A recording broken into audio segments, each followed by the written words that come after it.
ఒక ఊరిలో చికు అనే చిన్న ఉడుత ఉండేది.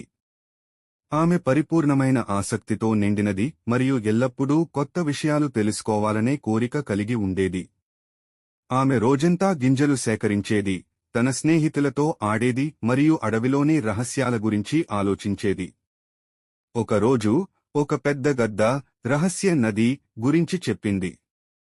ఆ గద్ద చెప్పింది, ఈ నదిని చేరి దాని ఒడ్డున నిశ్శబ్దంగా వినేవారు నిజమైన ఆనంద రహస్యం తెలుసుకుంటారు.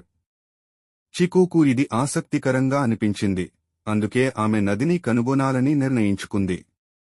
తదుపరి ఉదయం చికు కొన్ని గింజలు తీసుకుని ప్రయాణం ప్రారంభించింది.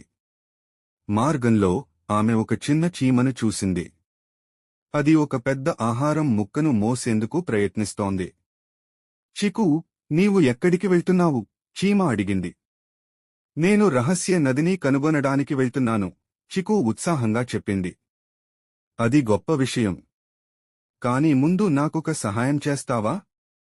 నా గూళ్ళోకి ఈ ఆహారాన్ని తీసుకెళ్లడం చాలా కష్టంగా ఉంది, చీమ అడిగింది. చికు కాసేపు ఆలోచించి చివరికి సహాయం చేయాలని నిర్ణయించుకుంది.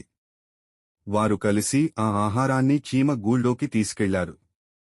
చీమ ధన్యవాదాలు చెప్పి, కరుణ నీకు మార్గదర్శనం చేస్తుంది, చికు అని చెప్పింది. అలసిపోయిన చికు ప్రయాణిస్తూ ఒక లోతైన లోయ దగ్గరకు వచ్చింది. అది ఎంత వెడల్పుగా ఉందో చూసి భయపడిపోయింది.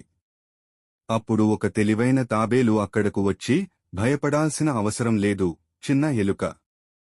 నా వెన్నుమీదకి ఎక్కు, నేను నిన్ను తీసుకువెళ్తాను అని చెప్పింది. చికు ధన్యవాదాలు చెప్పి తాబేలు మీద ఎక్కింది. వారు లోయను దాటుతుండగా తాబేలు చెప్పింది, సాహసం నీకు ఎప్పుడూ కష్ట సమయంలో ధైర్యాన్ని ఇస్తుంది. చికు ముందుకు వెళ్లగా ఒక చీకటి, భయంకరమైన అడవిని చేరింది. అక్కడ అల్లుకుపోయిన చెట్లు, భయంకరమైన శబ్దాలు వినిపించాయి. చికు భయపడి వెనక్కి వెళ్లబోతోంది. అప్పుడు ఒక చిన్న తుంగిలి వచ్చి, నా కాంతిని అనుసరించు, నేను నిన్ను సురక్షితంగా బయటకు తీసుకువెళ్తాను అని చెప్పింది. చికు సంతోషంగా తుంగిలిని అనుసరించింది. మార్గమధ్యలో తుంగిలి చెప్పింది, ఏ చీకటిలోనైనా కాంతి ఉంటుంది, అది కనుగొనడం నేర్చుకోవాలి.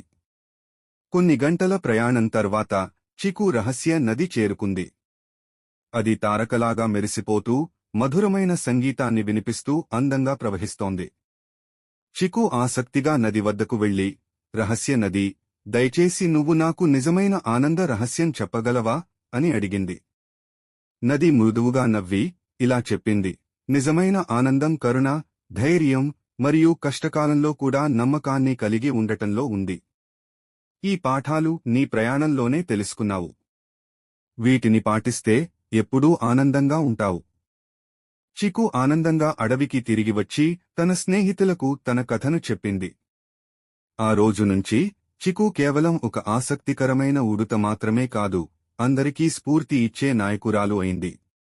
కథ యొక్క నీతి: నిజమైన ఆనందం ఇతరులకు సహాయపడటం, ధైర్యంగా ఉండటం మరియు ఎప్పుడూ ఆశను కలిగి ఉండటంలో ఉంది.